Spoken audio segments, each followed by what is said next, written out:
are listening to the SNC podcast with Folashade Anozie. To ensure that you don't miss subsequent episodes and to listen to past episodes, you can visit us on our various social media platforms at the SNC Podcast. So that's TheSNCPodcast.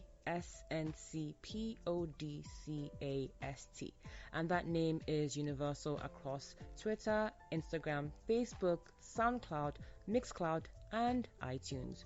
For those who'd like to get in touch with me by email, my email is shadeanozie@gmail.com.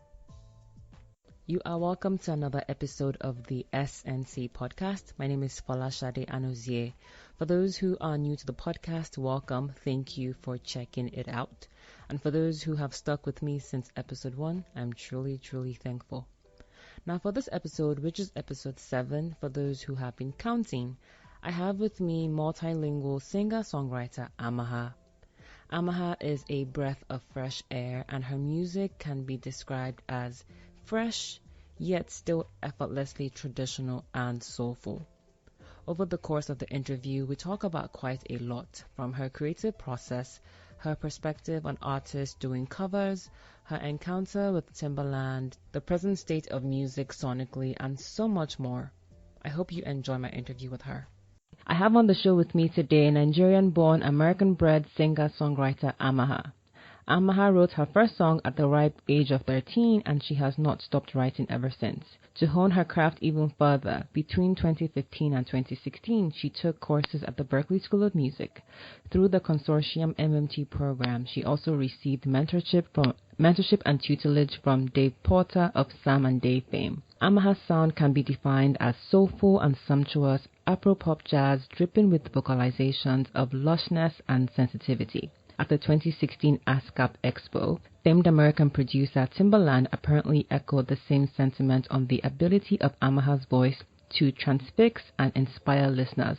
Talk about major credibility. Amaha, welcome to the show.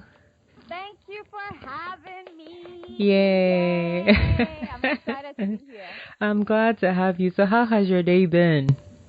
My dear, between the side hustle and the straight hustle is hustling we are. We have been doing straight hustling today, so it's been a good day. Very productive day, so it's been a good one. Okay, that's good. And how has 2017 been so far for you? 2017 has been awesome. I've released one single February 14th. Okay. Called Space Cowboy. Okay, we'll get to that later for sure. You know now, yeah. We'll get to that later. So you released that, okay. Now, just for the record, you know that I first heard about you through Bella Ninja. I don't know if you know that. Yes. Yeah, I first heard about you, Bella Ninja. For people who don't know, Amaha was featured on Bella Ninja in 2012. It was through their Red Alert music segment. It was by music writer Omnos, and I remember that the two songs were Nawa, Dukia, and Arigato Baby. And that was how I started... That was how I started stalking you. So it's been, 5 years of stalking, and I'm glad that I finally got you here. So glory be to the Most High. We thank the Lord, yes. I can go back and tell my village people I have stalked. My sister, 2017 is a year for that. So, okay, yeah. So you said your day has been great so far. I'm glad. You said that's cool. Now, I always start off with the show. I always ask people to tell me what their passport name is. So I know you have Amaha, but what is the name that your parents gave to you? So if you could tell us what that is. Okay, so are you ready for this? Yes, I am ready. My full government Nigerian name. Mm-hmm. You are ready? Yes. Okay. Amelia Megoja Shimedwa Helena Akbotu. Okay. And see, that was hella fast. That was hella fast. So say it slower so that I heard Amelia. Okay, Amelia, Amelia, which means industrious. Okay. Megoja, which means I forbid sorrow in Robo. Oh. Yeah, in my dad's language of Robo. Okay. Then Ashimedwa or Ashimedwalim, which means let God complete what he has done for me in Igbo, my mom's language. Wow. And then Helena, which is my confirmation name because I'm Catholic, and it means guiding light. And then lastly, Akbotu, which is my son name, which means the world is ours. Wow. So can you say that again slower? Amelia? It's Amelia, Megoja. Ashimedwalim Helena Akbutu. Oh, wow. That's so you're Urobo and Igbo. Yes. That's so cool. Yeah. I like people. Proud. Yeah. That's yeah, I'm glad.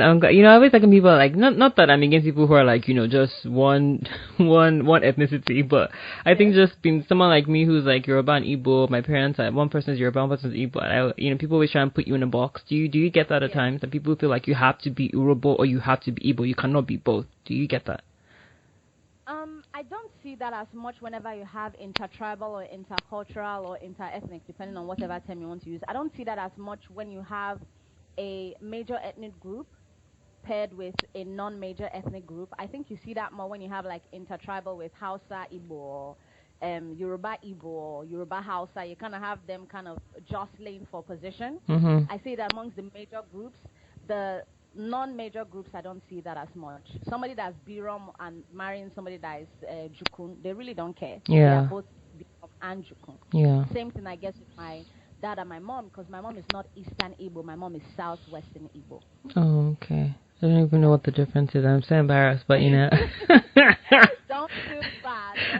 Okay, your mom is not from Owerri, right? No, my mom Okay. is not from Is Owerri, that's east? That's east. Okay. Yeah. That's going to be east. Okay. So at least I know something. I'm redeeming myself.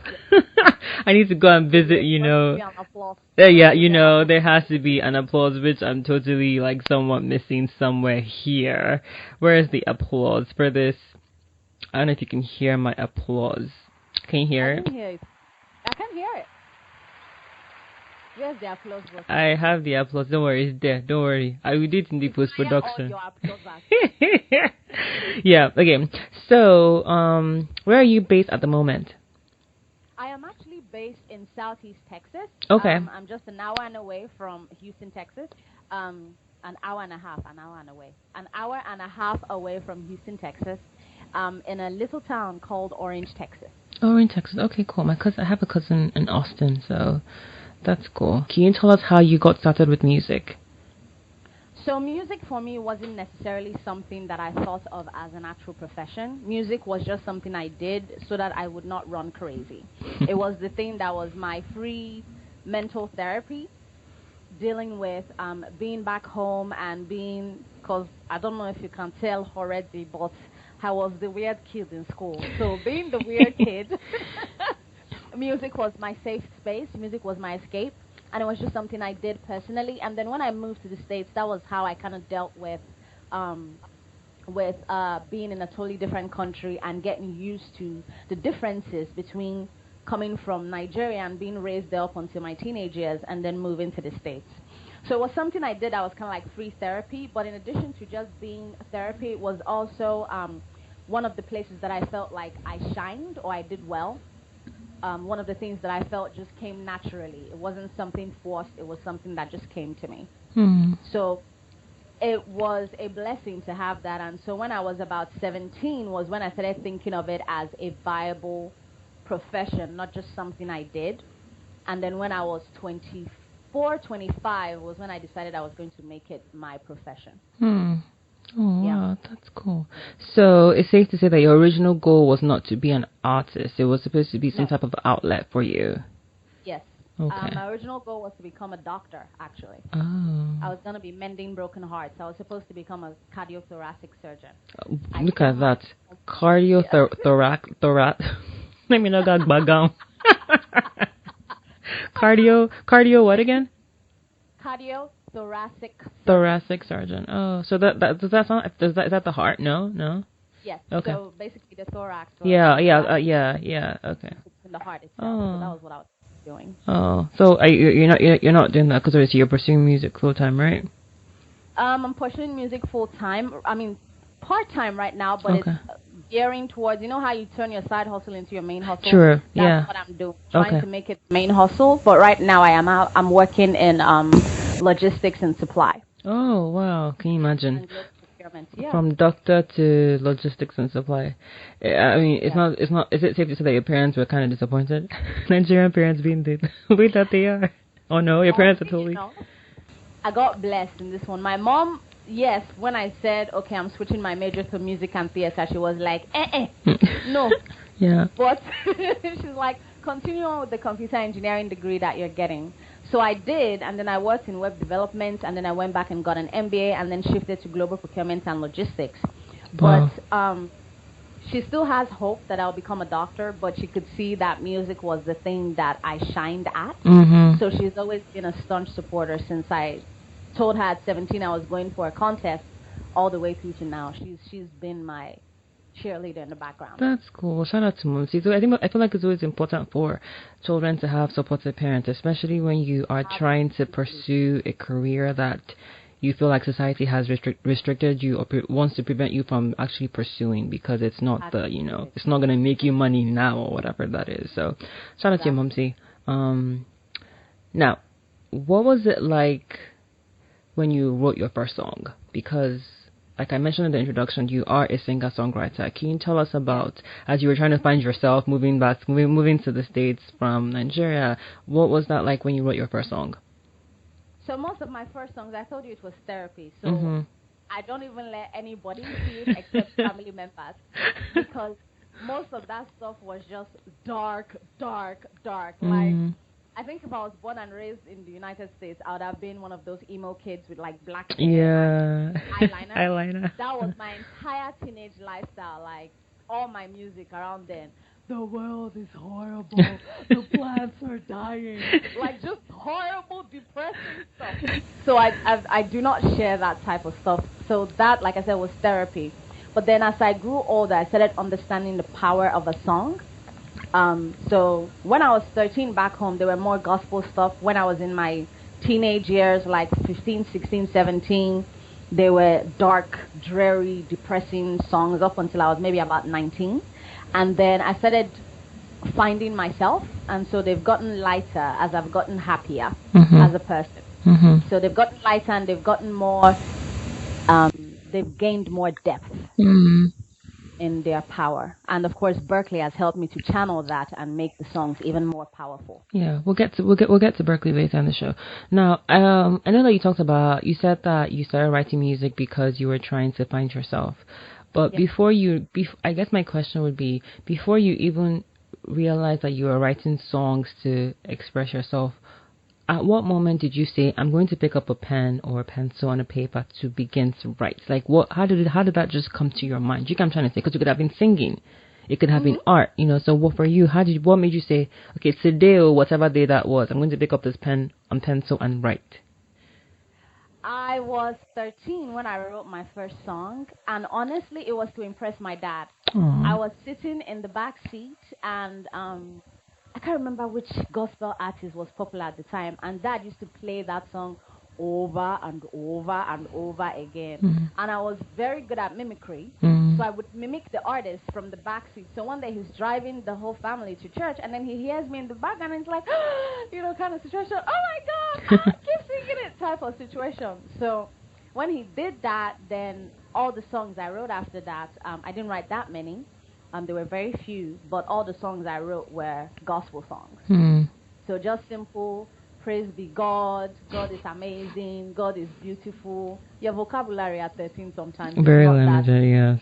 Extensive, exactly. So God is nice, God is sweet, God is to be praised type of stuff was what I had started writing at first.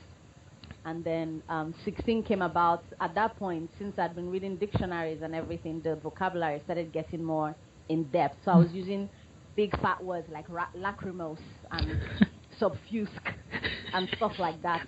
Just because I told you I was an emo child. And then, so after that, then it then became, and my sister would read this, and she's like, this is just depressing. Like, you just drained my energy. Yeah. What is this? So it's the artist in you. After that, exactly, then I started writing more things about everyday life, things about love, things about success, things about getting up and starting again when everything has failed. More uplifting music. Okay, that's cool. Now, where do you draw your inspiration from when you write songs now? Not when you, like now, where do you draw your inspiration from when you write songs? More often than not, the way music comes to me, I call it something. That's why I really think this has nothing to do with me. It's a gift from God. It's not mine. Because I usually get songs complete So I would say about 80% of this time I get a complete song, meaning I get the verse, the chorus, the whatever else that goes into the song, sometimes with the music video concept for the song. So I get it all at once. I might be trying to go to sleep and then it comes to me, and then I write it down. But then maybe about 20% of the time, just to hone the skill and get better about putting words together, laying the vocals down, laying the track down itself, I practice writing. And usually whenever I'm practicing how to write and make sure I bring prosody into the music, I am using activities that are happening in the world today. So, for example, Nigeria, we are going through the Fulani herdsmen situation. We have all these things happening in the world. I try and talk about those that really have an impact on me. When the Alufo happened, I wrote a song about that. So I still am drawn sometimes to the negative parts of ourselves as humanity. So I use those to practice. And then, of course, the songs that come to me fully come from a happier, lighter side. So they usually come as a whole. Okay. That's interesting. Now, what is your favorite part about the songwriting process? Having the final song laid out. Hearing what you hear in your head live. That's what makes you tick. Yes, that's the best part of it. I honestly love every piece of it. But finally hearing every piece, from writing the song itself, going into the studio, booking the time, getting the musicians together, it's all so much fun. I never get tired of doing it. But then hearing that final, that's the song I had in my head. And it's live, and it's something that I shifted from the spiritual to the physical realm, is amazingly powerful. That's so interesting. Now, because I feel like sometimes for some people, they just say, some people that are songwriters that are my friends, they say for them it's more about just starting the process. That the fact that they actually have an idea, because sometimes ideas don't come to you that often. In a week you may have like one idea, like one song you want to write. So for some people it's more of a, I get to actually start writing the song. For some people, it's more about, trying to put all the different lyrics and melody, and chorus together. For some people, it's the end product. So you fall in the latter of the end product version, which is okay. It's fine. Now, I know you touched about that initially. I mean, you touched about that a couple of minutes ago. You talked about how you start with the process of songwriting. Can you tell us, what do you start with? Is it the melody, the lyrics, the chord progression? How do you go about that? For people who want to know how you go about writing a song, how do you start with that process? Always start with something that you actually care about. It might not necessarily be something that affects you personally, but it has to be something that you care about, because people can recognize the difference between a classic and something that people can play over and over again versus something that just pops and goes away. Is the emotion behind what it is that you're bringing to the table. You can only craft emotion in the studio when you believe in the emotion that you're crafting, when you have maybe some kind of personal touch that you bring to whatever it is that you're recording. So start with your concept for the song, something that you want to speak about. It can be something as mundane as, I don't like the fact that chicken is about to die out on the planet because we've eaten all the chickens. So I'm upset that chickens are dying out. Just, even if it's something as silly as chickens dying out, and you're like, there are no more chickens for me to eat because all the other people have eaten all the chickens, write that song down because you care about it. It can be something very silly, but people hearing that song will gravitate towards that song if they have the same emotion. So always start with the emotion and the concept behind what it is you want to say. Have something to say whenever you write a song. If you're just writing it because you want it to make money, or because you want it to catch people's ears, or you want to become popular, you might succeed at any of those things, but those things usually do not last because people recognize falsehood in a song as well. Okay. So for you start with the idea. Yes, start with the emotion and the idea. Okay, and then do you now move on to the melody? Yes, so I start with the emotion and the idea. Which is the emotion and the idea. That's to kind of tie to the lyrics as well, right? Yes, so it's usually starting off with the lyrics. Okay. I might have an idea on the melody whenever I get it. Like I told you, I usually get a complete song, so I might have the entire set of lyrics. But then as I start, and I might have a strain of the melody, whether it's just the chorus that I have, or just the verse I have, or how I want the vamp to be. But then as I'm putting the melody into the song and crafting chorus line versus bridge and all that good stuff, then I start realizing, okay, maybe this word doesn't necessarily work here in the lyric. So I might change up the lyrics to fit the melody so that they merge or marry well together. Okay. So that's my usual process. Okay. As a songwriter, is your strength in melody or lyrics? That's a question I've never thought about before. I guess I've never thought about that because then, you don't want to fall into hubris and say, oh, I'm so fantastic. It's not about me. It's not about pride. It's just about, this is where my strength is at. That's all. I would say my strength is more than likely in the melody, the way I vocalize things.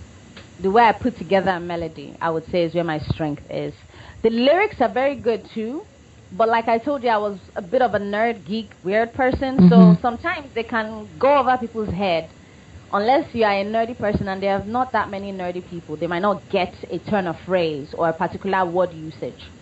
So you almost have to break it down if you want to impact or reach a lot more people. So with the lyrics, I have to struggle sometimes. But the melody is usually pretty darn good. Okay. So for you, you would say your strong point with humility is the melody. Yes. Talking about pride. My sister, please, I think I would. All right. Now, I told you about the whole. You said you struggle with the lyrics. I read somewhere that Leonard Cohen, who died not too long ago. He once said that he sometimes spends a whole day struggling to find the exact word to describe what he wants to say in a lyric. So, you're in good company. It's not, I remember. I think I also read somewhere about. I can't remember who it was that said that the artist spent I think 3 years on one song or something because the person trying to so I think people who are songwriters, it's not an anomaly to say that you struggle to find the right words or the right lyrics to fit a song. So exactly. It's all good. Okay, cool. And then do you have any siblings? I didn't even ask you that. Do you have any siblings? Yes, they are my besties. I have 3 sisters and a brother. Oh, are you the oldest? No, I'm the middle kid. Oh, are you serious? You don't come across you don't come across like you have middle kid syndrome. You seriously, there is you know that there is such a thing, right? Middle kid syndrome. Yes. Oh my gosh. Yes, I do not have it at all. Everyone's like, "You sure you're the middle kid?" I'm like, "Yes." Yeah. Okay. I'm a peacemaker usually.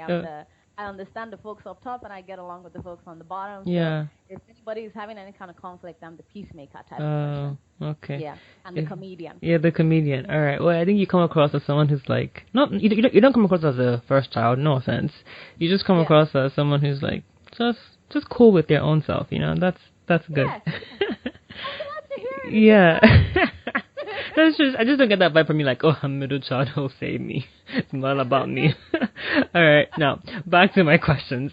Do you carry a tape recorder around? My phone is my tape recorder. I have so much stuff on this phone, and it kind of drives me slightly nuts because I know it's not documented anywhere else. So if my phone died or cracked or anything, I wouldn't be crying about the $600, $700. Yeah. Mommy! I mean, I think that because of this conversation, I'm hoping that you keep on backing up your phone. I'm hoping you do that. My dear, I have gotten 5 different 32 gig things. That's my sister. That is the real, because I can't, because when you lose all those, because I interviewed B-Tech, the producer, and he was saying that he has this habit of not recording stuff or documenting what ideas that come to him, and then he loses it. So you even have your idea, you now lose it, my sister. Please, we have to, Yeah, and oh my gosh, that thing is, you people do not understand. It's painful. You are a writer and you lose that thing. It's like you were walking down the stream and you just let your child fall into the water. That is how it feels. Yeah. Because it's such a fleeting thing that you have to catch it by its tail before it goes over. Yeah. Okay. Now, do you have a favorite place or time of day when you write? Like I told you, I don't feel like I'm the sole proprietor of my music. So I feel like my music angel likes to disturb me when I'm about to sleep. It must be on a different time zone because I will be ready to enter that bed. It will just come from nowhere. Yeah. Madam, stand up, please. I have song for you. I'm like, look, please. I'm trying to sleep. But that exact night time when I'm 2 seconds away from sleeping, or first thing in the morning when I wake up and I'm trying to get ready. I get a lot of good inspirations at those 2 times. Okay. All right. That's so but you don't have a favorite place, but your time is more either at night or in the morning. Yes. Okay. Well, I guess maybe the place would be your bed. Since yes, you have my to, bed. Yeah. It's usually where it goes down in the bed. It goes down. we switch from DM to the bed. Okay. Now, what instruments do you play, Amaha? I play the udu. I play a lot more percussion. Okay. So I actually have some friends that I brought with me. I play this guy over here, which is the agogo or the gong. I play the udu, which is the water pot drum that Igbo people have, but I think probably, I want to say Hausa, but I know a northern tribe also uses as well. And then I have the tongue drum as well. And then I also have something that I'm beginning to now pick up. I realized I do not know any chromatic instrument. So I'm trying to pick up a guitar and a kora as well. Oh, that's so I want cool. to just little ways of playing this instrument. Even if it's just a few notes, you can pick on them. I'm gonna ask you I was gonna ask you, but that kora, right, that you just showed, wasn't that one of the instruments that was in your songs? Nawadugiya, no? Was that a lute? No, I actually don't have a kora or a lute in there. All of the stuff you hear on Nawadugiya was played by me, fooling around with Fruity Loops and playing with cardboard boxes to make like the heart type sound. Can you just imagine? Yes, wow. Because I was just like, oh, see, I see, but it shows you how far technology has come, whereby you're even thinking that, this is like a live instrument. Well, anywho, I feel betrayed, but it's okay. The only thing that wasn't was the papam sound, which was the computer. Everything else was stack of textbooks. Literally, it was a stack of textbooks, the back of a guitar, one of my water pot drum, like just little percussive stuff on there. Wow. I played live. And did you produce that track yourself? Yes, I did. I went into a studio to record, but the entire track was produced by me. Wow. Okay, so since you also produced, I didn't even know you produced as well. So let me touch on that. Now, can you currently describe your sound? What is your current sound? Because like people's sounds can change every time. My sound is Afro pop jazz. Okay, and for people who don't know what Afro pop jazz is, what is that exactly? So it has pop tendencies, meaning melody is king, and it will probably be around current instruments or emotions that we all share. But then it's very much steeped in the way I sing or the way we vocalize and speak as Nigerians. So you hear like a lot of influence of Fela Kuti and most of those folks from the 70s. Now, because I like the 60s and the 70s, I also like jazz. So we hear some of those lushness in like Ella Fitzgerald's way of singing, or Nina Simone, stuff of that nature. We hear some of those influences, Miriam Makeba, and then that's where the jazz element comes in. I usually am a bit more experimental. It's not your quintessential Nigerian Afro beat or Afro pop. It's influenced by those jazz experimental behavior. Oh, interesting. Yeah. Interesting. Yeah. Okay, now so let's talk about your I don't know if I should call it the album or a project or a mixtape, the Quiet Fusillade. Yes. Is it an album or a mixtape? It's an EP. It's an EP. Okay. Because like I said, when I first heard about you, it was through Bella Ninja, and Ono said that Quiet Fusillade was your album, and then when I went to your website, I saw that it had about 5 or 6 songs. So for me, I thought that either that was going to be a mixtape or EP, but people decide what they want to describe their project as, so I didn't want to like jump the gun, as they say. Now, how did you come about the name Quiet Fusillade? Remember I told you I'm a bit of a nerd. So so it's a quiet fusillade. That is actually an oxymoron. Yeah. You can say fusillade or fusillade. Either way, it's correct to say it. You can say fusillade or fusillade. Putting the word quiet in front of a fusillade or a fusillade is an oxymoron, because a fusillade, by its very nature, the very first way you would describe it is a cacophony of sound. Usually they are using to describe whenever a whole bunch of gunshots go off at the same time, or like cannons going off. So obviously that's loud, but then you stick quiet in front of that. So it was about the fact that I had this powerful voice and I had this powerful music that I had to put out there, but it's not yet making noise. It's not yet creating a buzz. So I called it a quiet fusillade. Oh, okay. That's interesting. Yeah, you are definitely on the nerd Yes. nerd vibe, yeah. Yes. Now Quiet Fuselage, which I'm gonna go with your description or pronunciation, it has songs such as Amor, Amore, Arigato Baby, Cause You Smell Good, Feeling Good, and now Nawa Dukia, right? Okay, now let's start with Amore. I hope I'm pronouncing that right. You're doing well. Yeah. Okay. Can you talk a bit about Amore? Because So I feel like Amore. before you go on, I feel like it has you can correct me. I feel like it has a very fun Latin / French vibe that it's given up. Is it safe to say that? Or am I You are wrong? absolutely on the money, and I'm Okay. glad to hear that because then that means I did my job well as a musician. Okay, yeah. So it was influenced, and if you notice, I said it's kind of like the salsero. I normally call it Latin mix or salsero mix. That's because I used to work at a salsa club as a side gig that I did at the time. So I heard a lot of salsa music and I learned how to dance salsa and bachata and all that good stuff. So I wanted to make something that fused into that, but then I also speak French, Japanese, and German. So I wanted to have. Hell? Why aren't you working for the UN? So many people have asked me that question. I've been recruited by the UN and the CIA, and I'm like, I'm not the person you want handling your secrets because I will cave under pressure. Anybody brings some kind of drill near my eyeball, it's going down. I am telling them everything and anything. Because I'm dope, yo. What the hell? Like, seriously? I am so... See, I struggle. I'm very English. I did try. You did try that? I did try. Not going to Japanese. Love you, yo. Okay, yeah, so continue. Yeah, so you used to work at a salsa... that's dope, though. You used to work at a salsa club. Yeah, so... Yes. So I used to work at a salsa club. I was like the hostess and hi, buenos dias, blah, blah, blah type person. So I learned how to do salsa and everything from being, and I also like salsa music. So I wanted to make a track that had French influences, but then I didn't speak Spanish. So I actually recruited my friend that I met in France, who was Moroccan, but then spoke Arabic, Spanish, and French. And then we kind of toggled back and forth on the English portion of it, and then came to the correct Spanish, because my Spanish was horrible. It was babblefish Spanish. Yeah, so then she helped me to correct my Spanish, and then I wrote the song completely. Now, what was the inspiration behind it? Was it just like your experience working at the salsa club that you said, oh, I want to make a song that has this type of sound or vibe?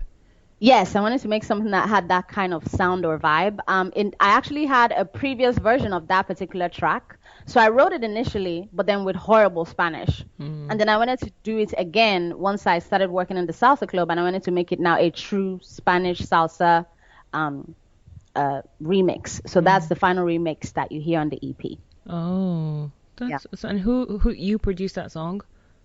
Yes, I had very awesome producer and studio engineer that worked with me. His name is Terrence Clark, was the producer or co-producer, and then I'm still thinking Terrence Clark. What is his name? Chris Carter. Sorry about that. Chris, don't be mad. Chris Carter was the one that opened his studio to me, and then also helped with the studio engineering and making sure everything came together beautifully. Oh, nice. Okay, so let's just give the people a sound of what Amore sounds like, okay? And then we'll be right back. And we'll be right back.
Yeah, it's one of my favorite songs from you from Quiet Fuselot. I like that song a lot. It's no I really like it. I just it's I feel like it's very sensual but still very it's just very sensual and mature. I like it a lot. And you say you dance bachata? Bachata, One of yes. my friends has been trying to get me to dance bachata. I went to a salsa club. Was it last semester or like my first year of law school? I think my second year. I went to a salsa club and it was. I tried it once and but it's yeah. Maybe I need to pick it up. Not that you've mentioned. I'll be like okay, try it now. All right. You have to Yeah. practice now. Yeah. So Bachata, and some merengue. Merengue is the easiest. yeah, but we did merengue as well. Merengue, well, yeah, merengue was actually not that bad, and it was just cool to see, Hmm. the couples do that. So, but bachata is the one that she's been trying to teach me. So, now that you've mentioned it, maybe I will go and develop that. But now okay, so from Amore, now let's go to Arigato Baby. Talk Yay! about Arigato Baby. So that was when I had just taken my first Japanese class and I wanted to practice my Japanese. Mm-hmm. So I wanted to write a song that utilized some of the words I had picked up in Japanese. Arigato is thank you. And then sayonara is sayonara. You're supposed to not pronounce the R completely. But sayonara is bye bye. So I wanted to use those two words in the song and I kind of wrote that song initially. It just came, the very first uh, chorus came, and then about maybe 10 minutes later, the entire rest of the song came. And so I put that together and then put in all the Japanese words that I knew at the time and made that particular song. So it's a love song. It's a very sweet love song. Was it Thank about you someone? for being awesome. Was it inspired by a personal experience or was it just a random song? My dear, I haven't seen love like that yet. So this was just me imagining what it Imagining the is love. like else when you have future bay, wherever you are, I'm coming for you. He's coming for you. You better be I'm coming ready. for you. Now It's better arigato that- baby. Sorry. What? Sorry. What did you say? I missed that. I said he better be ready. Well, we're putting that into the universe, so you better recognize. Now, arigato baby. It's very piano driven, and Hmm. what was the rationale or the reason in picking those instruments to drive the song? So that was very much where Terrence helped me out with Okay. putting together that particular song because I knew the instruments I wanted, but then he was the person that would help me like source the musicians for hire that would be able to put together my idea. Mm-hmm. So I kind of laid down the idea and the vocalizations and everything, and then I told them which kind of instruments I heard, what I hear the instruments doing, and then they would help me craft that idea together or pull it together. So Okay. he was instrumental in helping me meet that bass and I think it was Gary Goin that did the bass on that and it sounded phenomenal. Those guys are excellent musicians in Memphis. Yeah. Okay. Now let's give the people a sound of what Arigato Baby sounds like for those who haven't heard it. Okay. Awesome. Boom boom tum tack to do. Boom boom tum tack to do. Boom boom tum tack to do. Hoo oh do do do. Tum tack to do. Boom boom tum tack to do. Boom boom tum tack to do. Hoo oh do do. I find myself wanting to be with you always 1 minute without you just won't believe me. Arigato, baby. I think that we make the perfect mix of two, don't you? I can't see myself with anyone but you know, baby, can you time will tell if this love of ours will last. Arigato, baby. Okay, so that is Arigato Baby. Now I'm going to move on to okay. So this song I feel like it cracks me up. It cracks me up because I feel like you are just speaking my mind. The song is "Cause You Smell Good." Yes. Okay, that is the most random title, but it's so awesome. Okay, to talk about the title quickly, how did you come up with that title? Don't judge me, but No, like it's the fine. first thing I see in a guy is not actually something seen, is the way he smells. Oh my, that's why I'm saying that. You are speaking my mind. I'm telling you, let me tell you, if you want to carry him, if you want to steal me, kidnap me, get a guy who smells like, oh my, hey, oh my gosh. Guy, which soap? What are you using? Well, seriously, and you know like guys that do it very well, like it's not overpowering, like they just smell like. Yes. I said that they smell like pure sex. That it's just so nice. Oh, anywho. See, it's a Sunday. We have gone to church. Please don't take me back. I'm just saying, like, you know, like it's just so nice. Okay, but speak about 'Cause You Smell Good. Yeah. Mm-hmm. Yes. So, 'Cause You Smell Good was literally about that. I was with a dude, not because he had anything else that was fantastic about him. We were not on the same wavelength mentally. We were not on the same wavelength in any particular sphere, but he just smelled bloody fantastic. So I kind of dated him for a while. I was pretty young then, so my excuse is I was young and foolish. I did not have any other excuse besides that. But I dated a very nice smelling man for a little while there. And this is about him. Okay, so 'Cause You Smell Good has that. It has that in that. Because the intro I feel like is superb, and I'll get to the intro very soon. But it gives off that very funky vibe. Bass guitar, electric guitars, drums are coming through, right? Okay, so and if you remember, the name of the album was quite Fusillade. Part of it is I wanted to show off that I could do any of the styles, even though I have my particular style. I wanted to show off that I could do any of the styles that were popping off in Memphis at the time. Memphis is a very funky, bluesy, jazzy type of town. And so these are all kind of things in those lanes, but specifically tied to the way I sing and perform. Okay. So your inspiration was because of the guy you were with, because you were young and naive. Yeah, sure. Say that to you. Tell that to yourself. That is my excuse. Yeah, that's your excuse, of course. Yeah. Let's get a vibe of 'Cause You Smell Good. Be right back.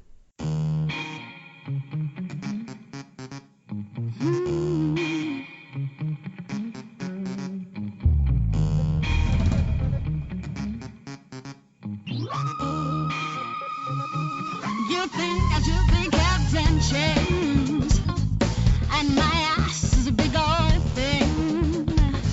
You think I should take it easy, brother, but you're in my daddy, no way. I can do what the heck I like. Last time I checked, yeah, this is a free country. I'm just in it for the fun. I'll take my chances, cut and run. I'm just ready 'cause you smell good. I'm just ready 'cause you smell good. I'm just ready 'cause you smell good. You think I'm too much of a freak? No, I can't. Okay, so that was a bit of 'Cause You Smell Good. I swear down. That song. I play that song a lot. And like Amaha is my, is my sister spirit, like seriously. Now, does the guy that you were with, does he know that you wrote that song about him? I don't think he'll ever know. His name has never been mentioned, and we have kept out of touch. So if he does know, I don't know if he does. And quite frankly, I don't care, because that was a bad relationship in the first place. That should honestly have never have happened. So, but it was a lot of fun, and he inspired a song. So, yay. Now, the next song I want to talk about is Feeling Good. Now, Feeling Good, for people who don't know, it's a cover, and Feeling Good was written by English songwriters Anthony Newley and Leslie Briscus for the 1964 musical The Roar of the Grease Paint, The Smell of the Crowd. And it has been covered by artists such as Nina Simone, John Coltrane, Sammy Davis, Bobby Darin, Adam Lambert, Michael Bublé, Muse, My Brightest Diamond, and the late George Michael.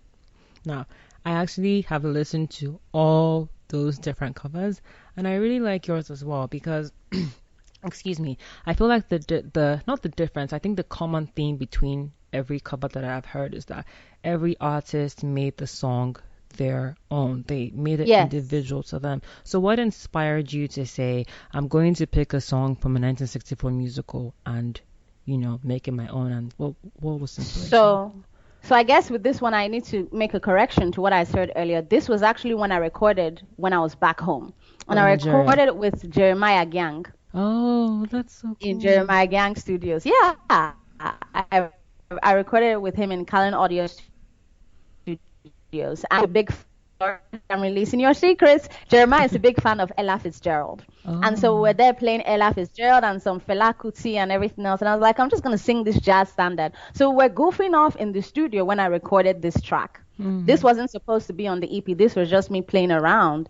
And then I recorded it, and some people came by and heard the playback of the song. And they were like, oh my God, who is singing? Type of situation. And Jeremiah was like, we need to make this an actual song. His brother, Sammy Gyang, who is a phenomenal producer, by the way, he produces for Ice Prince and whatnot. Yeah. So he played the piano piece on that song, and it just came together beautifully. So that was really something, play with Jeremiah Gyang, and I had a song, and that went on the EP. Yeah, cool. All right, let's give people a sound of what feeling good smells like. See, I'm still stuck on the country smell good. Okay, let's give people a taste of what feeling good sounds like. Awesome.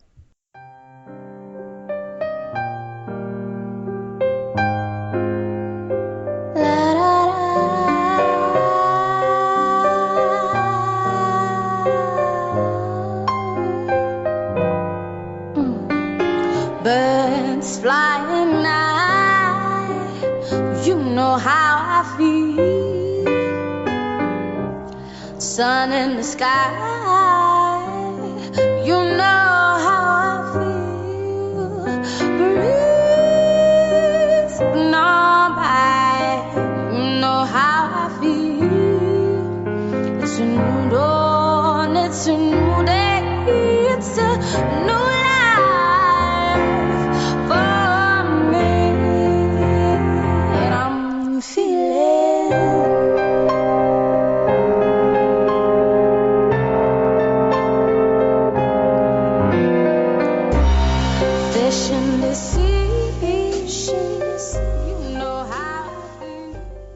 So that is Feeling Good, which is I feel like you really made that song your own, and it's an amazing cover. And I'm not just saying that because you're here, really, because I said I've listened to every single cover, and every artist makes, have you heard the one from Michael Bublé?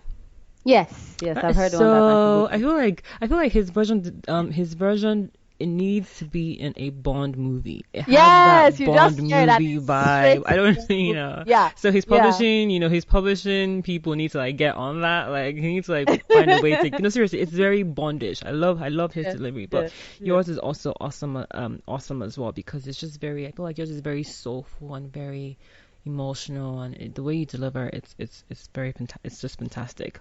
Now, thank you. We'll go to Nawadukia. Okay, actually, before I go to Nawadukia, what's your take on artists doing covers of songs? Because some people have different comments on whether you should do a cover of a song. So what's your take on that? Not.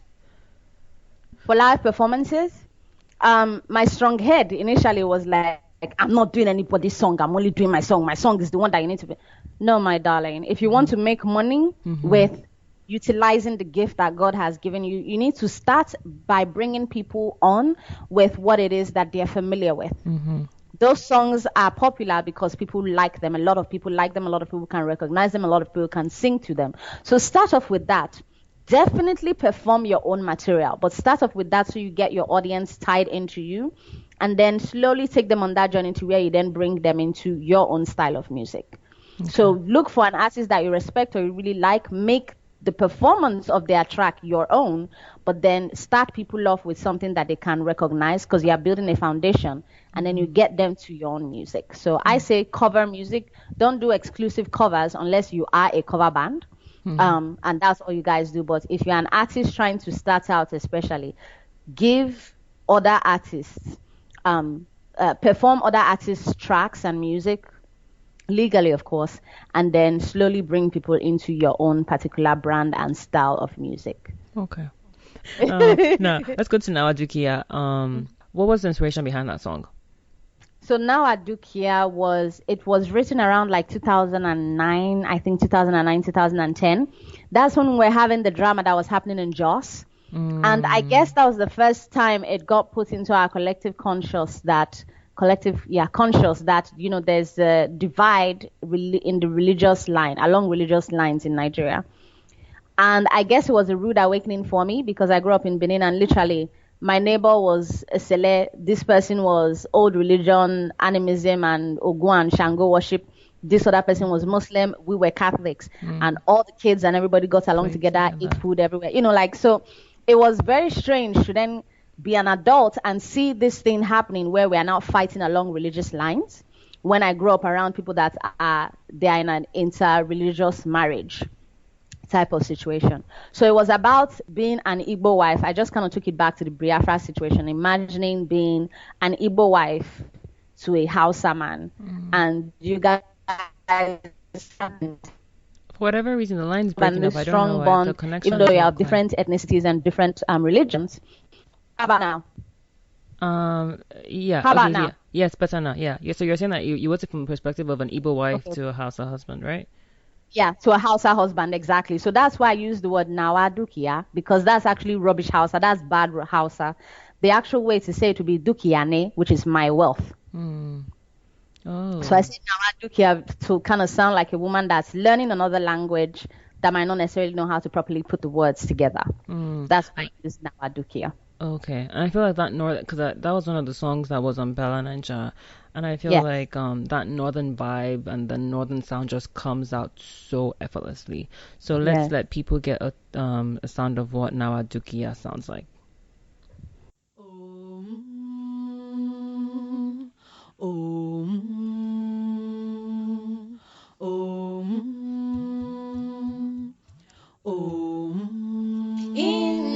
Sonka baby, now I do kia.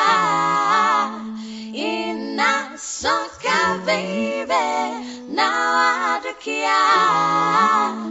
Ina sonka baby, now I do kia. Ina sonka baby, now I do kia.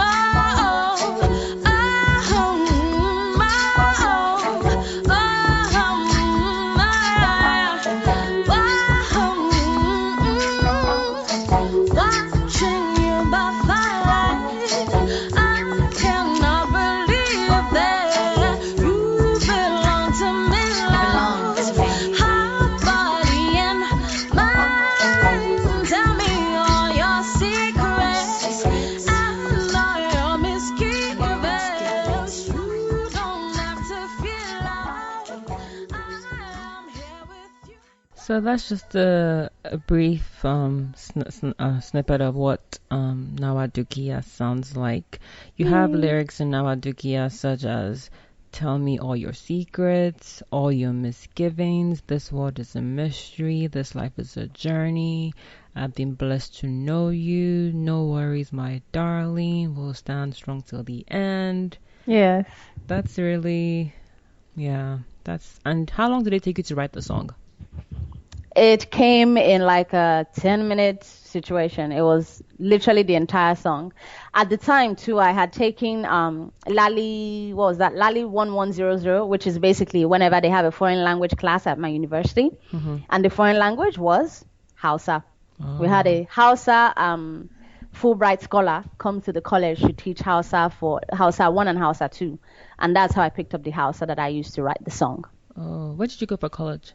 University of Memphis. Oh, okay. Wow. Yeah. And then where did you get your MBA? University of Memphis. Memphis as well. Okay, so you're a Memphis girl to the core. Go Tigers! Go Tigers! Go Tigers, really. Okay. So you speak Hausa, you speak Japanese. And what else was the other one you said? German and French. My sister. So Hausa, my Hausa is horrible. But it comes across because there's certain parts that you can hear the Hausa language, and I think you did a good job. For me, someone like me who doesn't speak Hausa. Okay, cool. Now, you apparently were also supposed to put a mixtape called Slack of the Say. Yes. What happened to that? That actually came out, and it's still out there. It's on my Bandcamp. So if you go amahaonline.bandcamp.com. I have to put it out. I'll All send right, that so link to you as soon as. bandcamp.com. So amahaonline.bandcamp.com. Okay. And you'll see Slack of the same. And Slack of the same, because it's not. Is it on Amaha? Is it on your Amaha website? Yes, it should. Well, it should be on the Amaha website. If it's not, I'll put it on there. Yeah, because I didn't. I've seriously. I've spent a lot of time on your website, so I didn't see it. Yeah. Thank you. I'll go ahead and make sure that it's on there. I'll do it prontissimo after we finish this call. Yes. Now, your most recent single is called Space Cowboy. Yes. So can you talk about Space Cowboy? So Space Cowboy is about a See, now everybody that's hearing this now think I'm just dating all these rubbish guys. I promise it's not like that. But sure, if that's what you say to comfort yourself, go ahead. But there was this guy, and he was a Yoruba demon. So yeah, it was he personified it. I mean, like, just no. I don't understand why he had to take it that far, because Yoruba people are so nice. He just decided he was going to personify this stereotype. Mm-hmm. But anyway, he was one of those, and he inspired that particular song. But the funny thing is, everybody hears the song and they're like, "Oh, I wish I were your space cowboy." I'm like, "No, you don't. You don't want to be space cowboy. I hate that mother sucker." So, so Chloe, you are no longer friends. No, we're not. Not even in the vicinity of friendship. But yeah, so that was who kind of inspired that particular one. But then I also had some snippets that I borrowed from other people's crappy relationships and infused in the song as well. So it's not just about my crappy relationship. I decided it's a free for all market, and I will include other people's crappy relationships. Look at you being so kind to the earth. Just kind to I do this for the gram. I do this for the world. Yeah, like a person like that.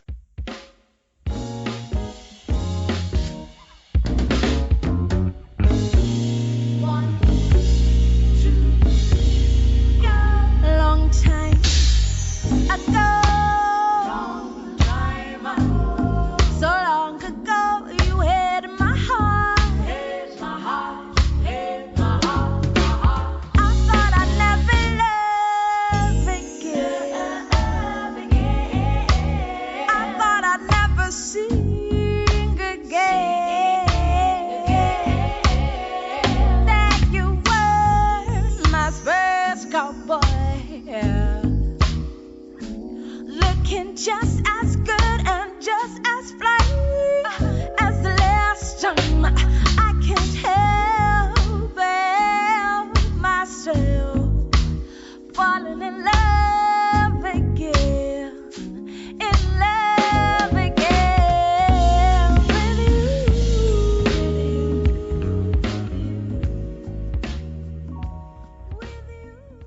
Because you're a writer. Why haven't you tapped into the publishing aspect? So up until, like I told you, this was not necessarily something that I took seriously as a professional until more recently. Part of me going back and taking those classes with Berkeley and everything is because I realized I knew jack squat about the music business as a whole. So 2015 was learning on a formal scale what it actually entails. 2016 has been, late 2015, 2016 was getting my stagecraft up. And then 2016 was joining ASCAP.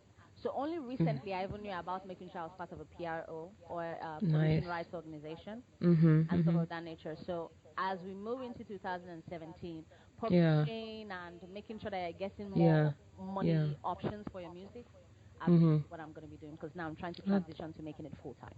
Yeah, that's pretty dope. What was your experience like? Because I know you just touched on that briefly. What was your experience like at the Berkeley School of Music? So I took Berkeley online, and it was through a consortium, I think you would call it, called Coursera.org. Coursera, yeah. So it's awesome because they can give you like these short classes that you can take. You expend about 12 hours per week. Focus on getting something that you actually want to use that you can use for your business. So for me, it was getting a capstone, doing everything all the way to a capstone for music through Berkeley, and just getting a real good basic introduction to the music business. So it was pretty phenomenal. You can go back and watch the videos. I still have access to all that learning. Mm-hmm. So I like the Mm-hmm. fact that I can always go back whenever I'm forgetting something or missing something and relearn that information. Mm-hmm. What's your opinion on the song formula process nowadays, whereby songs are strategically crafted to make them more memorable? Because the comment is that we live in a short attention span culture. And you demand short attention span songs. So what's your take on that? I am on the fence on that one. While I understand the fact that at the end of the day, whether we like it or not, as artists, we are making a product. It is a business. So I understand that word, but your product reaches the masses and you're targeting them in a way that you would place any other kind of product. But at the same time, you don't want to lose the soul, because at the end of the day, even though we are marketing a product, that product has power. That product has not only physical power, meaning that people can be stopped dead in their tracks and listen to a track, or they can hear something and it will take them back to a memory and relive something. It also has spiritual power. Depending on the kind of music you feed yourself, you can be a happier person, or you can be a sadder person, or you can be angry all the time. It has power over your emotions and your spirit. So I'm on the fence. I think every musician, if they want to do justice to this and make sure that they utilize the gift that God has given them, they need to learn the business aspects of it.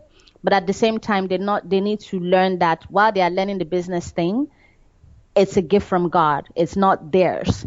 So they need to give due process and respect to the Most High for giving them that gift. And that means they can't make it completely monetized or completely fake or completely product.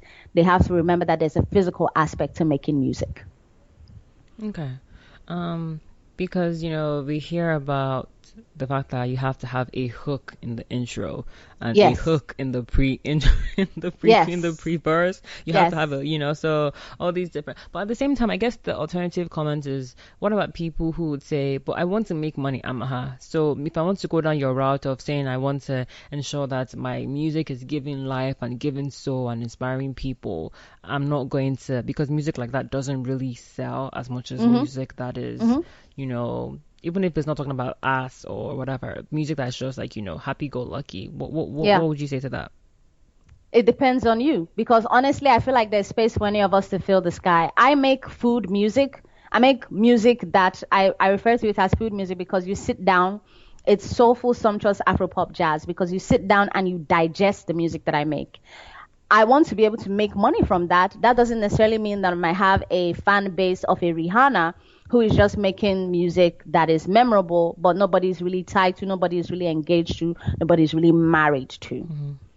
So there's space for any one of us to shine, and there's space for any one of us to make money. You just target and make your music using the business side to the people that want what it is that you're bringing to the table. If you are selling microwave popcorn music, target it for microwave popcorn people. If you are selling sit down, momsy washed her hands to make the pounded down music, then sell it to the people that want to sit down and digest and drink a glass of wine as they are hearing this something powerful. So you target your audience based on what you make. Cool. Okay. Good point. Do you think that pop music nowadays? Do you think that they all sound the same? Honestly, I'm beginning to hear a lot of duplication in pop music. And if you think about it, you understand why. Even in Nigerian Afrobeats, you are beginning to hear duplication. Because most people want to make money. We are not as bad as the American scene. No offense to America, but everything is beginning to sound the same. We are not as bad as that, because we still have a variety of cultures and we still want to sound original in Nigeria. But at the same time, people want to make money. It is seen now as a viable profession. Before people got into it, so a lot more people stayed in the music because they loved what they were doing. Fame was a byproduct of it. Now people are like, I want the fame and I want the recognition and everything else. But honestly, if this wasn't making me money, I could be doing something else entirely. I'm just about the money and the cash. And if you look at their music, that's what it talks about usually. Sex, money, nothing powerful, nothing memorable. The, I guess, alternative comment to your comments is the fact that maybe the reason why it sounds the same is because you have the same songwriters and producers who are working on most of the top hit songs that we have nowadays. So there's going to be some overlap in what one producer does for whoever it is to another singer, songwriter. Absolutely. So, yeah. Absolutely. Did you have anything else to add to that? I think that also falls into it, because if you are trying to make money from it, obviously you're looking for the people that will give you the social accrual or the social platform to stand on. Because if you say, hey, I made a track by Timbaland, or hey, I have a track that was done by David Guetta, people are more likely to listen to you and say, oh, who is this person that David Guetta or whomever wanted to work with? Versus if you say, I have a track that was made by Bob John Studios over in Arkansas. Who? Mm-hmm. But it's dope, sir. But see, if it's dope, and I feel like regardless, even if it's made by, let me use myself, Shadia Nozie. If it's dope, I feel like timeless music, good music will always sell. That's just to me. I mean, for the most part, promotion is important as well. But I feel like good music is always going to sell. Good music is like Gary or like salt. It will always come through. Speaking of Timbaland, you said in my introduction talked about Timbaland saying that your sound was very very unique, has a way of transfixing you. You got to meet him, right?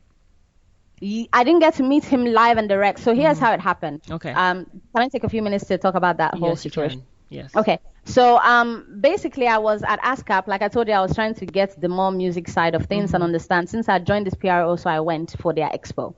And I really was not going there to do anything but get my team or find my team that would help me to take the music to the next level. So I got to ask him a question. I got in the line, went in to ask him a question, and I started talking, and he's like, I love the way you speak. Time of situation was the very first thing that he said. And I was like, if you like the way I speak, you should hear me sing. Niger, now we are quick on our feet. Very sharp. If you like the way I speak, you should hear me sing. And everybody was like, sing, sing, sing. All the audience was like, sing, sing, sing. And he's like, you sing? I'm like, yes. It's like, okay, sing something. And I just started with, should I sing it?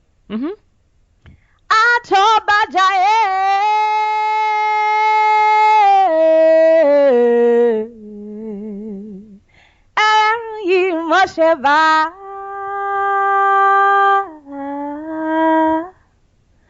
Abalalala Ti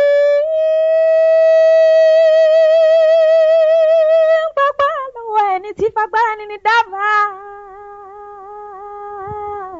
Amato So We Bekai Wambeka Tube. So that's what I sang real quick. That Oriki. Okay. That Yoruba Ricky. Real quick. What I sang. She said real What did you say?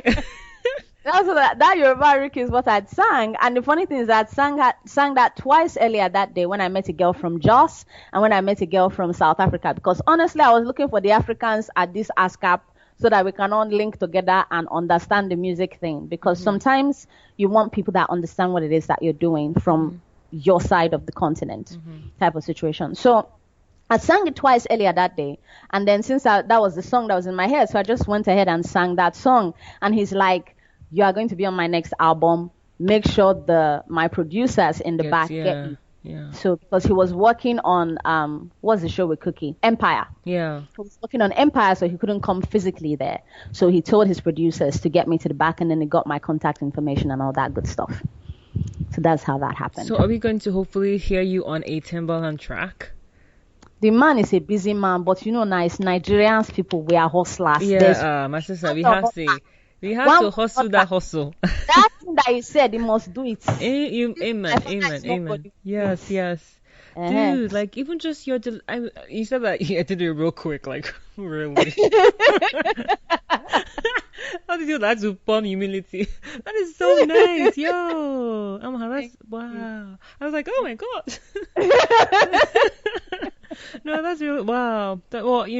Please pursue that. It will be lovely to hear hear a song produced by, especially because of how, I guess, Timbaland is such an awesome producer, and I feel like he's able to adapt to different sounds. Yes, so that's why I've always wanted to work with him. He's awesome to me. Yeah. Please follow up, my sister. Please follow up, and then you can come and premiere your song on my show. my podcast. I got you. Yeah, but I by God's grace, that'll work out for you this 2017. I'm definitely putting Amen. that for you. Yeah. Amen. Now, Amen. a couple of more questions from the business and legal perspective. Is it true to you that the type of chord progressions that is used in crafting a song should be particular to the country in question? Not necessarily. I read that somewhere that in certain, I read that somewhere in a couple of books that I've been reading that in certain countries, certain chord progressions may not work well. And if you're trying to sell a song or trying to sell an album, you using a chord progression that is maybe particular to the US and you're trying to sell in America wouldn't necessarily sell. But you're saying that to you, that's not necessarily the case. That's not necessarily true. Here's why I say that. We wouldn't have crossover artists if you were using chord progressions that were only unique to the particular country. Shakira will not be as big as she is in the United States. That woman sounds straight up like the Lebanese culture that she descends from, with the Spanish influence from being a Colombian Lebanese person. So you can already hear the that's not an American way of singing or vocalizing anything. Timbaland himself is another person that does that. He uses a lot of Indian influence in his music. And chord progressions. There are lots of other people that have crossed over into the United States that are coming with Latin or foreign styles of presenting music that make a big splash.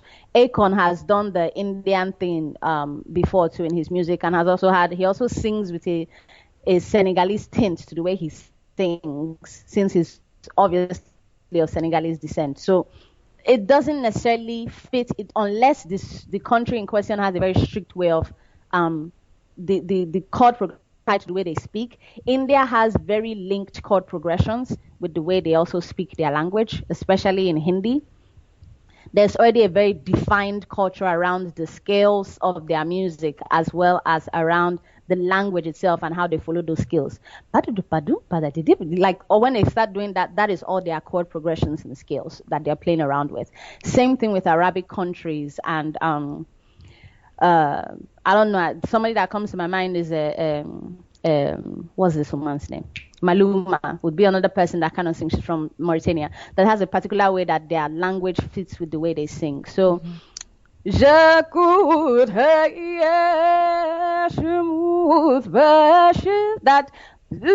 like melismatic way of singing does not necessarily work in an American setting. But if you know how to market it, or if you bring in certain Western elements as well, it will work. Okay. Interesting take. Now, sorry, I think your answer was just very interesting in comparison to what I've read. So everyone has different perspectives, but that's a very interesting way of looking at it from your perspective, and I appreciate that. Now, do you think, as a songwriter and as a singer, but let me just focus on you as a songwriter, do you think that an artist should be able to write his or her own songs, or at least contribute to the writing process?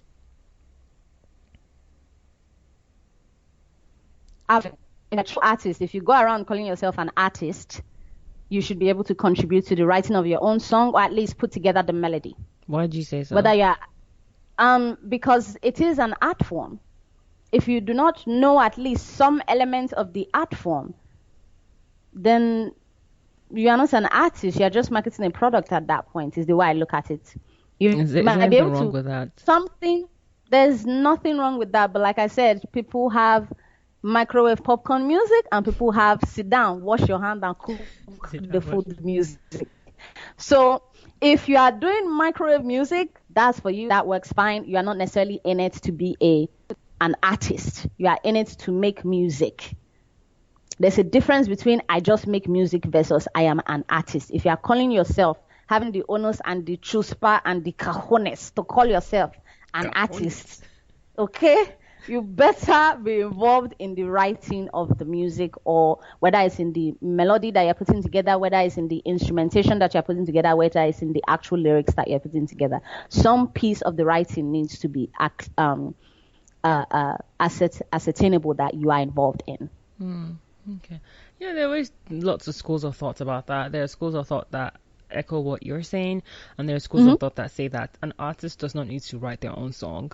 you just singing a song already makes you an artist, and there are artists that go on tour and they may not have time to be involved in the writing process. So how does that make them less of an artist just because they don't write their songs? Like, you have people like Whitney Houston, you have people like all these awesome singers that people would be surprised to know that some of them don't write their own music, or didn't write their own songs, and and then people say that doesn't make them less of an artist. So I think with the singer-songwriter camps, you people are very, you must write your song. You must be able to write something in there. You are whack.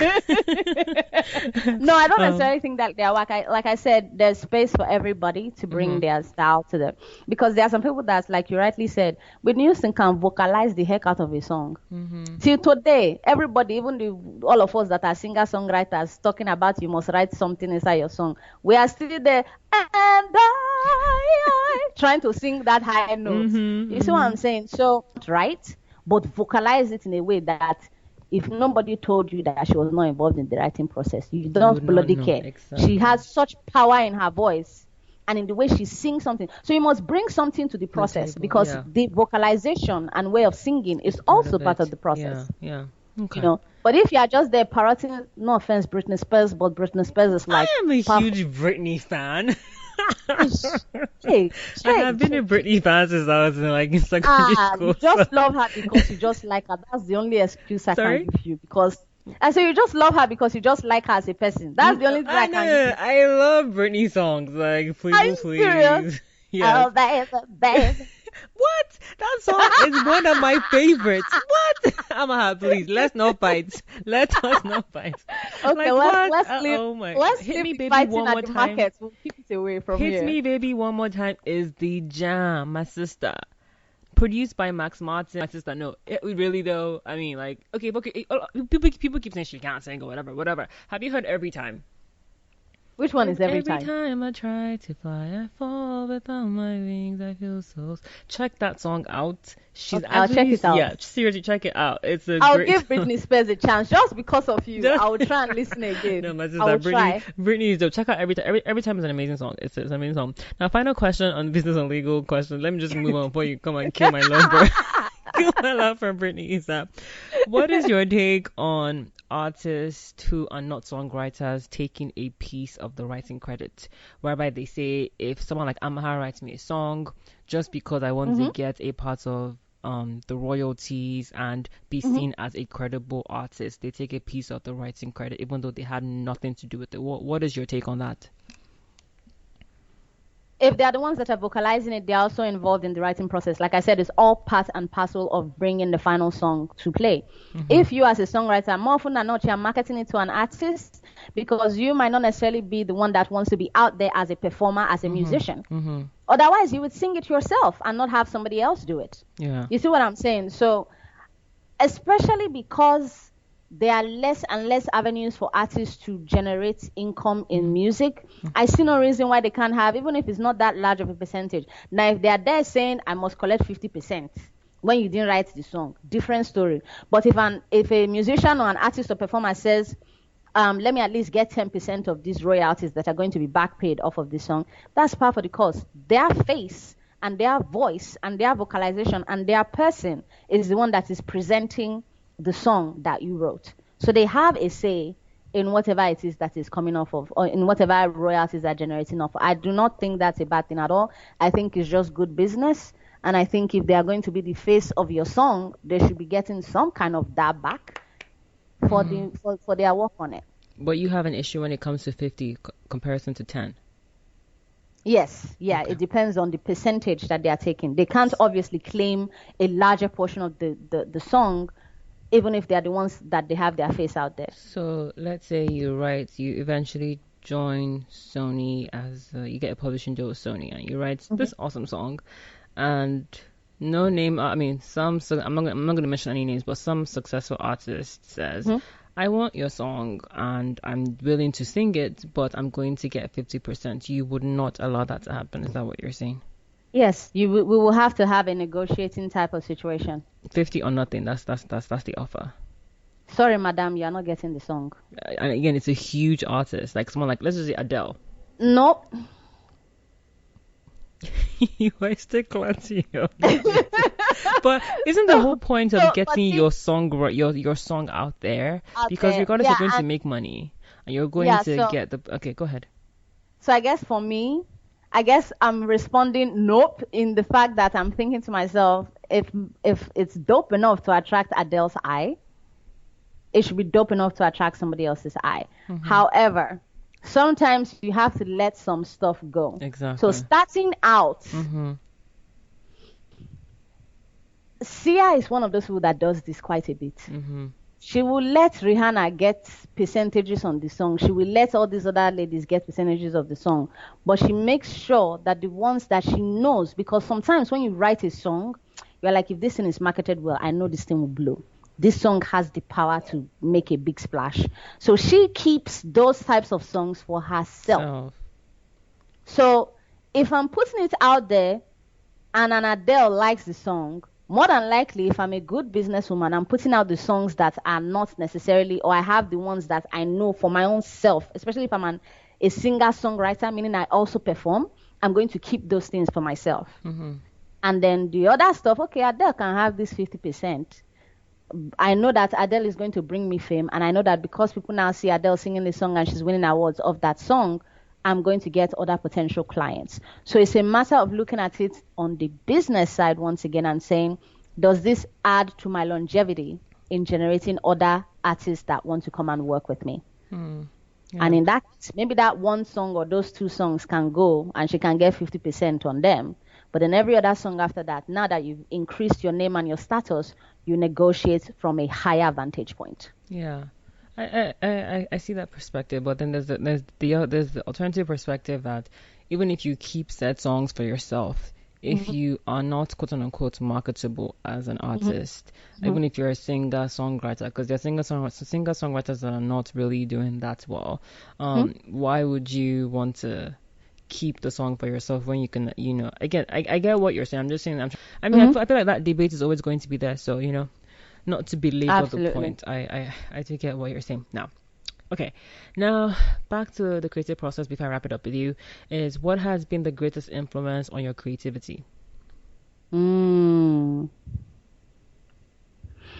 Greatest influence on my creativity has been God, because like I said earlier, I don't think this talent is necessarily mine. I think it's a talent that I was given. And the reason why I want to make sure that it goes out there and it makes a splash and it has power out there is because one of the things that made me really start saying, okay, we need to treat this with the respect and go get training and learn all the stuff I don't know, is that I'm like, okay, I heard a sermon at the time about the parable of the talents. The parable of the 5, 10, 3 type of situation. And I hadn't heard it as it was put forth that particular day, where it's like, okay, if you have a talent, you need to be utilizing it.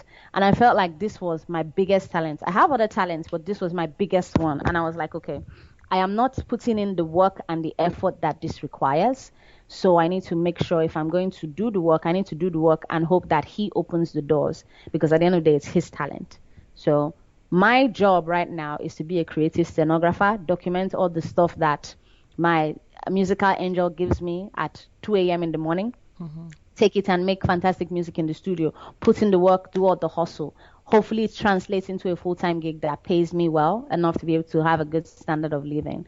But all the door opening, all the opportunity getting, like being in front of Timbaland and having that opportunity, that's God, that's not me. So he will open the doors to make sure that the talent goes from 1 to 2.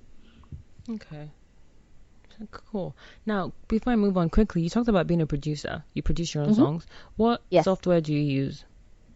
So oddly enough, I am not your producer in the quintessential, she makes entire beats by herself. Normally, that was something strange that happened, but I am learning how to use a DAW. That's part of why I took the Berkeley classes. So I have a DAW that I'm beginning to use and put together my own music. So I'm getting stronger in the strength as a producer. So I use, when I first started, obviously, Fruity Loops was the gateway one. Now I'm using Acoustica Mixcraft. Okay. And then I have other DAWs I'm beginning to look into, one of which is going to be Ableton Live. I want to kind of look into using that as well. Okay. So it's more than likely going to be Acoustica Mixcraft and Ableton Live. That'll be my two major DAWs. Okay. And what made you make that? What made you say you wanted to add being a producer to part of your repertoire? As an artist, usually you are going into the studio and you are relying on a producer to come up or to put together your track. Because I get the songs completely and I have a very distinct, especially living in the United States, sometimes it's harder to explain the Nigerian side of things that you're wanting to appear on your music because they are not as familiar with, they don't have that lexicon. This one keeps breaking Nigerian up. Continue. Lexicon. You do that better if you have, can you hear me better now? I can hear you now, yeah. Okay, so you do that better as an artist if you are able to speak in the language and in the terms that the producer understands. And I think I can only do that if I at least have some producer cred. I might not become the next Timbaland, but I will be able to at least say, I want this, this, this, and this, and I hear it here, and this is where I want dynamism, and this is how I want the track to flow. Yeah. I mean, I feel like it's for an art, as an artist or whether a singer, songwriter, just an artist in general, it's always good if you're well-rounded. If you can, if you can master your own song, if you mix your own song, if you know, so there's nothing wrong. It just makes it that much more amazing. Obviously, at the same time, you want to give it to the professionals, but if you can, for the demo, make your own thing sound as good as possible before you, give it to, it's always a good thing. It's powerful, and plus you also get more money that way because you can now also claim producer credit. Exactly. So you're trying to get all the royalties from every possible angle. Do you realize I'm half Igbo? Excuse you. That Igbo side, they come out every time. Excuse you, please. I'm not here to be broke. Seriously. Now, which musicians and songwriters have been your greatest influence? I know you talked about God, but do you know what other musicians and songwriters have influenced you? In terms of someone that just totally, two women that totally, actually three, that totally blew my mind in terms of their vocalization: Miriam Makeba, Bjork, Angelique Kidjo. And what was it about them? You said that vocalizations. Can you talk about vocalizations, the way they sang songs. Bjork is very experimental. Bjork is someone that just seems to go into the studio and just plays around with her random weird accent and does whatever the heck she wants. Angelique Kidjo has a very powerful voice, and she knows how to control that power on that voice. She knows when to release it. She knows when to hold it in. While Miriam Makeba has this voice that stops you, like it's like somebody giving you fresh whiskey whenever you hear Miriam Makeba's voice. She has this very silky, beautiful voice that is just timeless. So I like those three women because of the way that they vocalize their music. In terms of artists that have always kind of reminded me that the profession was the idea that I could still do this as a profession, two people influenced me. Asha, when she came out in 2008, because at that point I was ready to give up. I literally was like, screw this music stuff. We are just going to be an engineer and software and just know that that's our life. Yeah, let's just stick to that. So she and in 2010, when I was ready to give up again, Miyavi Ishihara, who is a Japanese rock singer, visual kei singer. So those two were the ones that influenced me in that way. Okay. I love that your influences are very varied. They're not one-dimensional. Now, currently, who are your favorite songwriters or musicians? Can you name 4? 4? Yeah. Oh, that's a hard one. So, probably because I know him as a person, Jeremiah Gyang. Okay, and why? I think he's bloody awesome. I think he's very good at what he does, and I think that he sticks to who he is whenever he sings music. You don't hear whatever he's singing and not recognize that this is a man from the Middle Belt side of the country. He's very proud of his culture. It's his presence in his music, but at the same time, he gives God the glory whenever he writes a song, and then he has a very distinct sensibility about what he writes. So he is uniquely him when he puts together music. So I like Jeremiah as a musician, and I think he's stupidly talented and underrated. Another person that I like, I've been listening to a lot of Fela Kuti music lately, and growing up is like, hey, that is playing Fela again. Let us hear words. I think it's every child. You know, it's like, this man's song, 25 minutes, we are still, hey, you know. That's just the introduction. Exactly. But there are 10 minutes have passed introduction. You have not sang one word. What is this? But now as an older person, and I hear the way he puts together, he's basically crafting a song, and it just blows my mind at how talented this man was and how we took him completely for granted the entire time that he was alive. Like, that man is fantastic. That man cried a whole shot himself, So Fela Kuti is another person that I really respect. Another person, you are Shams. I thought Miriam was exceptionally phenomenal. Leaving her homeland, being ejected from there, not being able to come in, yet still campaigning for the rights of Black South Africans and everything else. I think she was a powerful, powerful musician, standing for what she believed in, and not only doing that, but singing just South African music and bringing it to a completely new audience. I think she was a powerful musician. And then lastly, I actually I'm trying to think who I would say just blows my mind every time I hear something by them. Those honestly are my top three.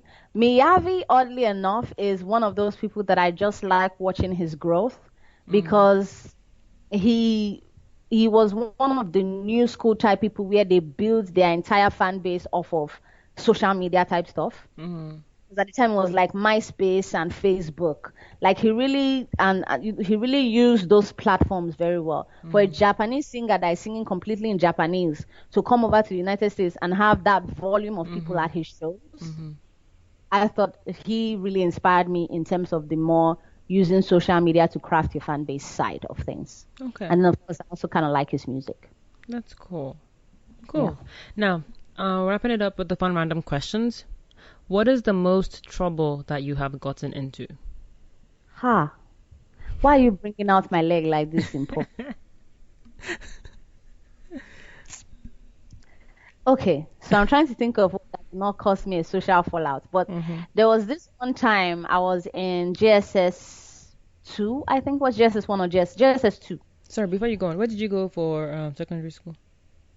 I actually had 3 different schools I went to. I went to University Demonstration Secondary School, UDSS, which is basically Uniben's secondary school. Okay. University of Benin Secondary School.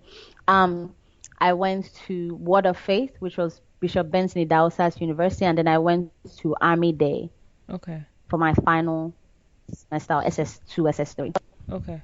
So UDSS was the first one, and I was the smallest kid because I was 2 years younger than everybody. I got double promoted, and I started KG1. KG1 at 2.5 rather than 3. Wow. So I was tiny. And always the youngest everywhere. So yeah, they were bullying me the entire time. GSS1, it was GSS1. They were bullying me the entire time. Even GSS2, they also bullied me. But one day I lost all chill. I became chill deficient, and I carried one dude. He decided this small rat that everybody else in the class had made fun of me and everything else, and I just took it, right? Oh yeah, the weird kids, they made fun of you. That's fine. Even the teacher will be laughing at the bullying and everything else. She thought it was funny, our homeroom teacher. But there was this small rat that decided he was going to tell me to shut up. Everybody had said a lot more hurtful things to me, but then he decided to say it. So I was like, okay, you can't talk to me like that. I can take it from anybody else. You two, you're tiny like me. So I carried him and I flung him on the table and was fighting this dude. My dad had to come in. I left marks all over his face. I literally gave him like Yoruba tribal marks on the side of his face. So my dad had to come to the school, and I had to explain myself to my father in the principal's office. That was a bad one. Obviously, when you go home, did they bulala you?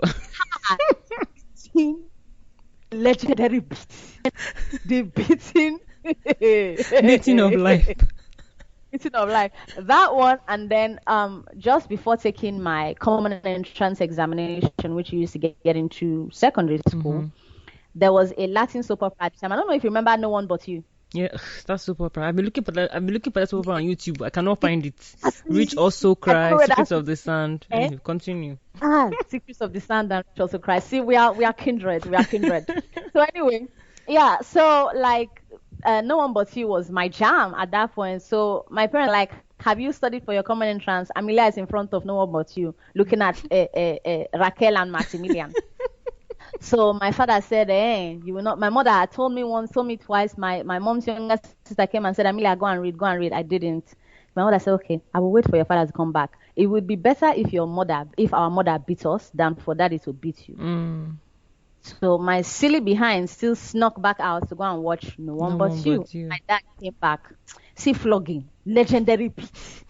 So my dad finished my behind. I was literally jumping chairs. You know that beating where you're like flying over, freaking doing parkour in the living room, jumping over stuff. That was the beat down. But the Wow. funny thing is, I became number 2 in the state. I was behind the number 1 person on the common entrance in the state by Wow. just 3 points. Wow. So you I see never that forgot beating, that. as Nigerians would try and rationalize, maybe it worked. It worked because I still remember how to solve the circumference and the area of a circle The and all that circle. kind of stuff. I remember today. Oh my gosh, I hated math when I was younger. But I mean, I liked it. I had a good teacher, Mr. Mudashiru, and he was such an awesome. That's one of my favorite teachers in secondary school, Mr. Mudashiru. But thank you for that story. 2 more fun random questions. What motto or mantra do you live by? God first. That's it. That's it. If you put him first, a lot of stuff kind of falls into place. Not saying that I am, oh my God, she just carries Jesus, she's so holy. No, I have I have strayed so far. I don't even know why he keeps talking to me. I don't even know why we are still cool. But God first, honestly. Okay. Everything else falls into place. Cool. Now the last one is, what were your 4 favorite songs from Nigeria in 2016? Ooh. Bana by Techno. Techno. Yes, that's going down. Bana by Techno. What's his name? Oh, that's terrible. Rika Hassani, Okay. Gentleman. Mm-hmm. Rika Hassani's Gentleman. No Forget by Adekunle Gold featuring Simi. Okay. One more. One more song that just got me. It's not from 2016, I don't think. Okay. Yeah, it's Rabba by DJ Shapsky featuring I heard that song. what's his voice name? Yeah. Can't remember who it was. Yeah, I really like that. Okay. Omoge, my Rabba is loaded. Oh, once that song starts off, I am on the dance floor acting like I do not have home training. Like, I love that. No home training. Cool. I love that. Cool. All right. Now I'm gonna wrap it up. What are your plans and hopes for the future with regard to your music for 2017 and forward?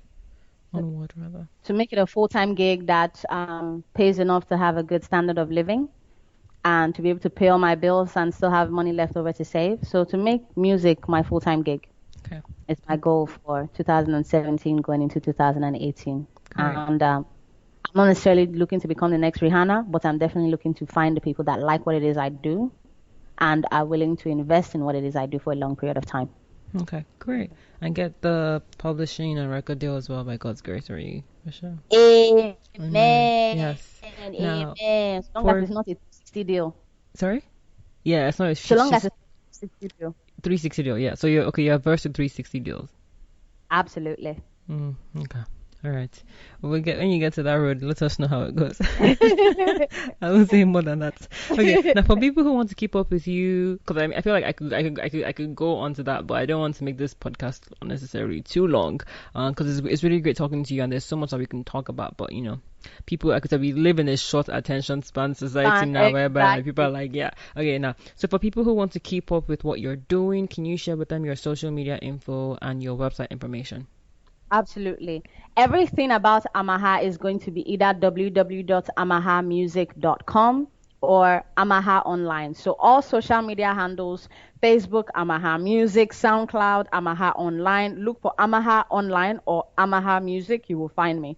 Okay. And the website itself is www.amahamusic.com. Okay. So that's Facebook, Twitter, Instagram is all Amaha Online. Yeah, Amaha Music. Amaha Music. Yeah, Facebook, Amaha Music, Instagram, Amaha Music, Twitter, Amaha Online, Okay. SoundCloud, Amaha Online. Okay, All my social media handles are on the website www.amahamusic.com. Yeah, that's where you find it right there. Okay, great. Well, thank you for coming on the show, Amaha. Thank you for having me. I'm glad that you did this with me. Thank you so much. And I'm really looking forward to if there's any way that see I'm coughing, I'm really coughing. If there's any way that when you're recording that your song with Timbaland, you can somehow bring me in as your lawyer and I have to be in the studio. My sister, let's make that shit happen, okay? I'm praying that comes to fruition for you this year for sure, by God's grace, okay? Amen. All right, Amen. well, This was fabulous. We know we are going to be friends later after this part. I've seen, right? No need to stalk anymore. No need to stalk, right? I mean, like, going on your web every time. Oh my. You're like, this girl is crazy. But thank you, Amaha. This is the end of the show, everyone. Amaha, thank you. I'm so grateful that you got to do this. And for the next episode, which will be episode, I believe episode 8, we'll have another either songwriter or producer on the show. Till then, bye everyone.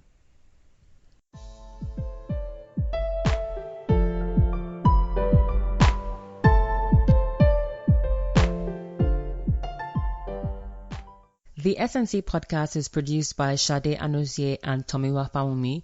To ensure you don't miss subsequent episodes, you can follow the show on its various social media handles at TheSNCPodcast. So that's TheSNCPodcast. And that name is universal across Twitter, Instagram, SoundCloud, Facebook, iTunes, and Mixcloud. For those who'd like to get in touch with me by email, my email is shadeanozie@gmail.com. Alternatively, you can follow me on Twitter at Shade Nonconform. Till next week, cheers.